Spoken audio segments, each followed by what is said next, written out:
All right. As you can tell, I'm walking to work again. sHiZ. Well, not walking to work, but walking to the bus stop so I can catch the bus to work. I'm in the dark. it's uh, it's like 5:15 or something like that.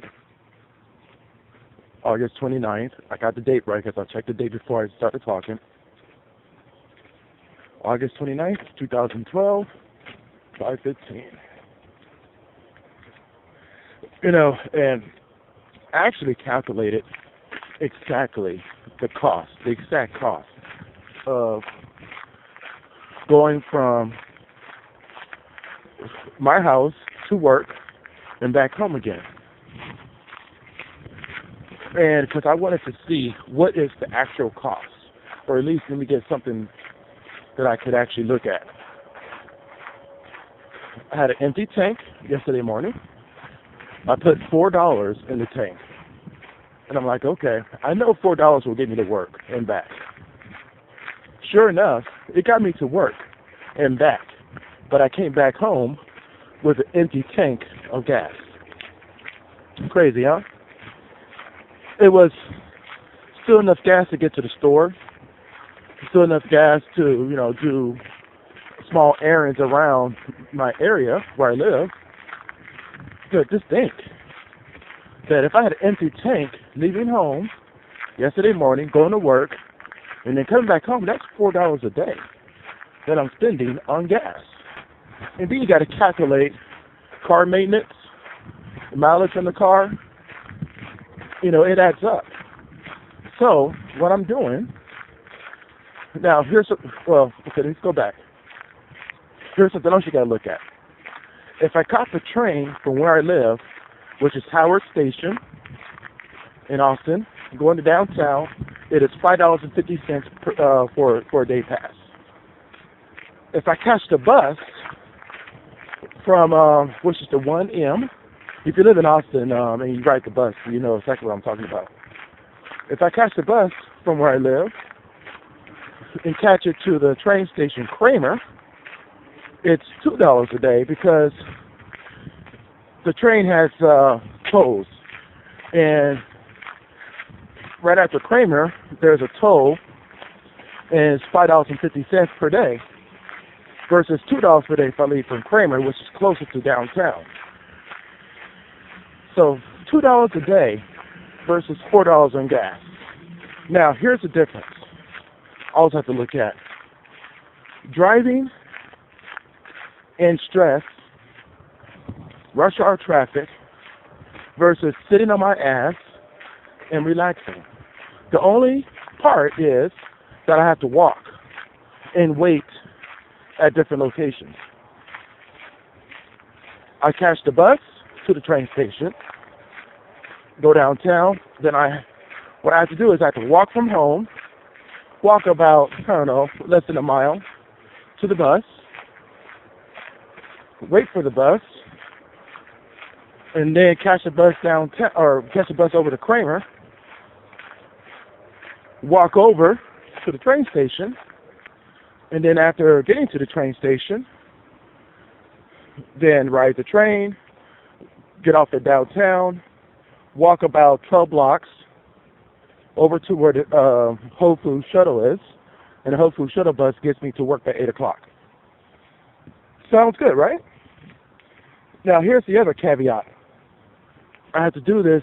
If I was driving, I can leave home, I have to be at work by 8, so I have to leave home at 7 o'clock. It gets me to work by 8. It takes me about 45 minutes to get to work. Taking the train and the bus the way I have to, because there aren't any buses that run anywhere where I work. There are no buses at all. The only way for me to get to work is by driving. But luckily, Whole Foods put up the money to shuttle people from downtown Austin over to where we're at, which is the middle of nowhere, where you need a car. And here's, I'd like to show you guys on a map how I have to do this. It's kind of out of the way I'm doing it when I catch the bus. It is out of the way, So 7 o'clock versus having to get up and leave the house by 5:15. So I had to get up at 4 in order to catch the bus. If I was driving, I had to get up at 6. So that's a 2-hour difference there.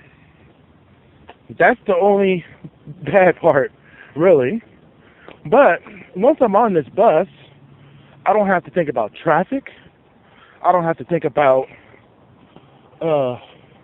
wear and tear on my car, my tires, anything like that. Let the bus worry about that. Let the train worry about that. Let the shuttle bus worry about that. The only treads that I'm actually going to be burning is the treads at the bottom of my shoe. Okay? Those treads are going because I'm walking so much. Plus, by me walking to the bus stop and walking throughout downtown gives me the chance to exercise just a little bit. And I'm only spending $2 versus $4 on gas.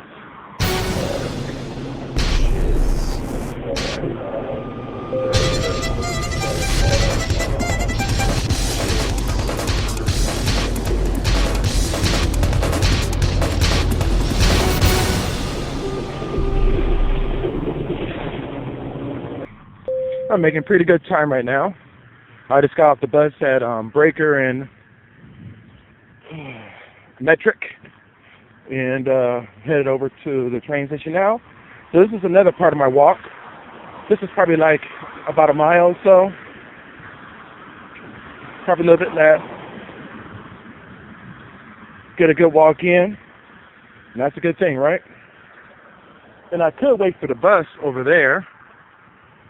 That would probably be really cool, but you know what? I got time. The train doesn't show up for like another 15, 20 minutes. So might as well just get my walk in. It'll be all good. Hey, look at this. People are using it. That is awesome. People are actually using the Metro bike here. But I think this is a really good system here. And you will find a lot of public transit systems doing the same thing, where they have, in LA, they have bike lockers, where you have your own individual locker, and you pay for that, and it's not really a high cost. So instead of exposing your bike to the elements, and it's pretty much unsafe, you got your bike locked in, especially if you're going to a location where they don't have bike facilities at your work. Plus, during rush hour, there are a lot of bikes on the train. There's a lot, and reduces a lot of room for you to put your bike. So sometimes it's viable to just go ahead and lock your bike up and then catch the train. If I had a bike, I wouldn't park it here, though. I'll take it with me, go downtown and ride my bike to Whole Foods, and then lock my bike up where the Whole Foods is. They have a bike facility there that I can put my bike in, and then I can catch the shuttle from there. But here, as you can see, your bike is exposed, and you pretty much need to secure your bike as much as possible, as best you can. And you see some people, they have 2 chains. They got a chain here, and they got a chain there, and they got a chain here.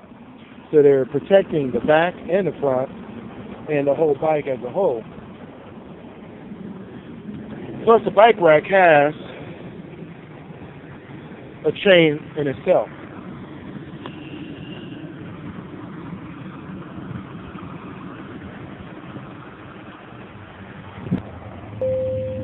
Now you see what this guy did. He wrapped his frame, but he also have his tire. Then he has his own lock right there. So he's wrapping his whole bike up, but he has his kryptonite. Well, I don't know if that's kryptonite, but I don't remember kryptonite was the first one that came up with that kind of lock style. And this guy here has his own chain. He's not using the chain provided, but he has his own chain wrapped around. So that's how he's securing his bike. So yeah, you do have to secure it because people do steal. And it's a shame, sin and a shame, but that's just the way it is. Okay, let me see if I can kind of, okay, the light is blocking it. There you go. There's a security camera there. And every rail station that's built, they always install security cameras. So if catching a train is actually safer than catching a bus. Maybe not on the Metro Blue line in LA. That's been a pretty dangerous line, but yet and still, if something does happen, it's caught on camera. And that's what you hope for. Even if something does happen to you, what you hope is that it's caught on camera, so that person who, if something does bad happen, at least it's on camera. And there's another, let me see if it blocked that light there. You can't, oh, there we go. You can kind of see it. There's another security camera there. So it's a good thing that they have those, because you never know. Something bad does happen. At least it's caught on camera, and the person that did that to you can, be prosecuted with face recognition and all that stuff. They can find that person.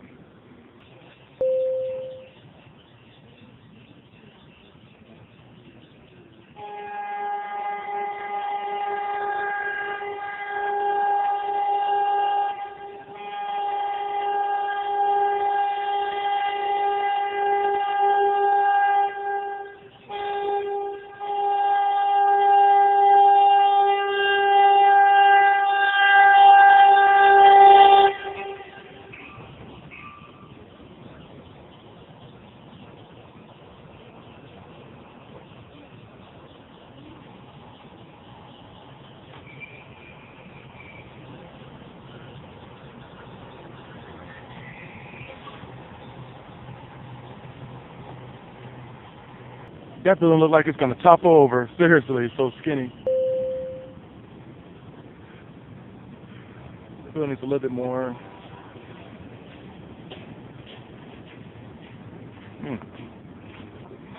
Go, little birdie. Go. Go. Come on. You can do it. Oh, yeah. You can do it. Go. Go.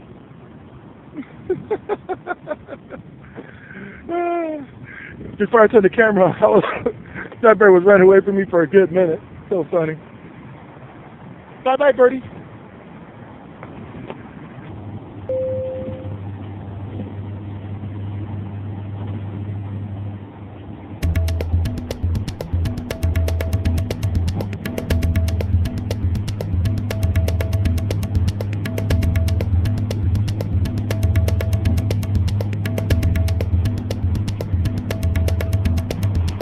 sHiZ.